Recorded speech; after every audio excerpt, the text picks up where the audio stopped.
बिस्मिल्लाहिर्रहमानिर्रहीम। अस्सलाम वालेकुम दोस्तों, मैं हूँ आपका दोस्त मौलवी नूर जमील फ्रॉम डिया खान। आज मैं आपको बताऊंगा कि प्लास्टिक सर्जरी क्या होती है और इसके तारीख़ी पस मंज़र क्या है और इसके तरीक़ाकार कौन कौन से हैं, और आखिर में ये बताऊंगा कि इस्लामी नुक्ता नज़र से प्लास्टिक सर्जरी की कौन सी सूरत जायज़ है और कौन सी सूरत नाजायज़ है। ये तफसील बयान करने से पहले सबसे पहला सवाल ये था कि प्लास्टिक सर्जरी क्या होती है।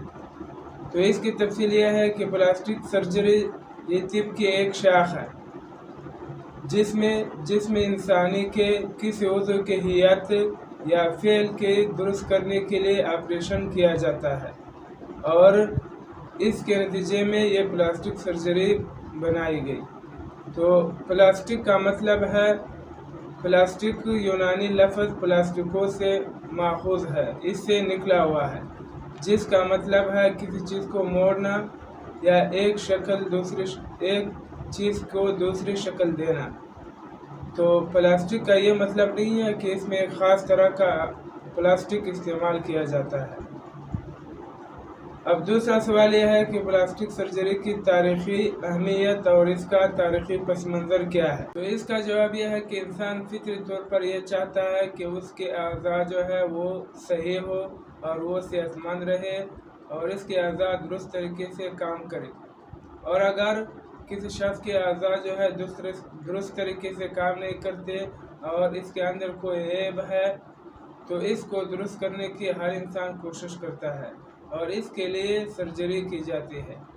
तो सर्जरी की तारीख़ में सबसे पहले हिंदुस्तान है, यानी 2000 साल कबल हिंदुस्तान के अंदर प्लास्टिक सर्जरी की, और कदीम मिस्री अतिबा के अंदर भी चेहरे के अमल जराही से मुतालिक तफसीलात मिलती है, और ये तरह का इलाज हिंदुस्तान के अतिबा के अंदर बहुत मशहूर हुआ, क्योंकि संस्कृत और चरक की तिब्बी तसानीफ जो थी वो बहुत मशहूर हुई, जिसकी वजह से इनके तसानीफ का अब्बासी अहद खिलाफत में भी इसके तर्जुमे किए गए, और जो अरबी ज़बान है इसके अंदर इसका तर्जुमा किया गया। फिर यहीं से यूरोप के अंदर इसके तर्जुमे चले गए और वहाँ 18वीं सदी के आखिर में बरतानवी तबीबों ने भी इसका तर्जुमा किया। तो बरतानवी तबीबों ने हिंदुस्तान का सफ़र करके वहाँ प्लास्टिक सर्जरी के मुशाहदात किए और इनके तरीक़ों का मुताला किया, जिसके बाद 19वीं सदी में प्लास्टिक सर्जरी के मैदान में कामयाब तजर्बे किए गए और तकनीकी इजादात भी हुई। मसलन 1818 में जर्मन डॉक्टर कार्ल फर्डिनेंड ने एक किताब शाया की, इसके अंदर भी इसने सर्जरी के जो तरीके हैं वो बनाए और वो उस पर कामयाब तजर्बात किए। ऐसे ही 1827 में American surgeon doctor John Peter ने भी अपनी तैयार करदा आलात से तालु के अंदर शगाफ का पहला ऑपरेशन किया और इस पर कामयाब तजर्बात किए। फिर 20वीं सदी में प्लास्टिक सर्जरी के मैदान में गैर मामूली पेशरफ्त हुई, और कहा जाता है कि बरतानवी फौजी वाल्टर ये पहला शख्स है जिसके चेहरे की सर्जरी की गई स्किन ड्राफ्ट के ज़रिए, और जिस पर कामयाब तजर्बात हुए और ये सही तौर पर कामयाब हुई। इसी तरह जंग अज़ीम अव्वल 1914 में बहुत से लोग मारे गए और बहुत से लोग ज़ख्मी हो गए। बाद लोगों के हाथ पाँव कट गए और बाद लोग उनके नाक कान वगैरह कट गए और इनके जिस्म झुलस गए। तो इनको दुरुस्त करने के लिए भी सर्जरी के कामयाब तजर्बात किए गए और बहुत से लोगों ने इसके बारे में काम किया।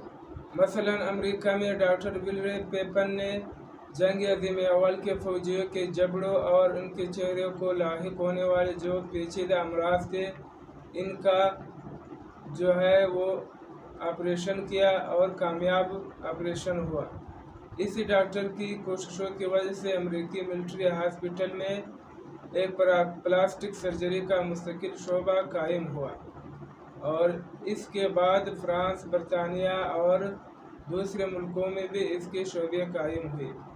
پھر امریکہ میں چہرے کی سرجری اور پلاسٹک سرجری سے متعلق ایک انجمن قائم ہوئی جس کا نام امریکن ایسوسی ایشن of oral and surgery and plastic surgery رکھا گیا۔ پھر اس انجمن کے بعد اس کے دوسرے ذیلی انجمنیں بھی بنائی گئی اور بعد میں یہ ایک شعبہ بن گیا اور اس کے بعد لوگوں کے اندر بہت مقبول ہوا اور اس کے بعد اس نے کاروبار کی شکل بھی اختیار کر لی۔ جب یہ شعبہ کافی مقبول ہو گیا اور اس نے کاروبار کی شکل اختیار کیا تو ہر ایک کی یہ خواہش ہوئی کہ وہ دیکھنے میں اچھا لگے اور بڑھاپے کے جو اثرات ہیں وہ ختم ہو جائے۔ تو اس کے لیے انہوں نے بہت محنت کی اور یہ شعبہ بہت مقبول ہو گیا، اور اس کی مقبولیت کا اندازہ اس رپورٹ سے بھی لگایا جا سکتا ہے کہ 2006 میں صرف امریکہ کے اندر پلاسٹک سرجری کے تقریباً 11 ملین آپریشن کیے گئے۔ پھر یہ شعبہ اتنا کافی آگے بڑھا کہ لوگ یہ دیکھنے لگے کہ کس ملک کے اندر کم قیمت پر پلاسٹک سرجری کی جاتی ہے۔ جو لوگ اس کے خواہش مند تھے وہ دور دراز ملکوں میں جانے لگے اور کم قیمت والے ملک کو تلاش کرنے لگے۔ اور میرا تیسرا سوال تھا کہ پلاسٹک سرجری کے طریقہ کار کون کون سے ہیں اور اسلامی نقطہ نظر سے اس کی کون سی صورت جائز ہے اور کون سی ناجائز ہے۔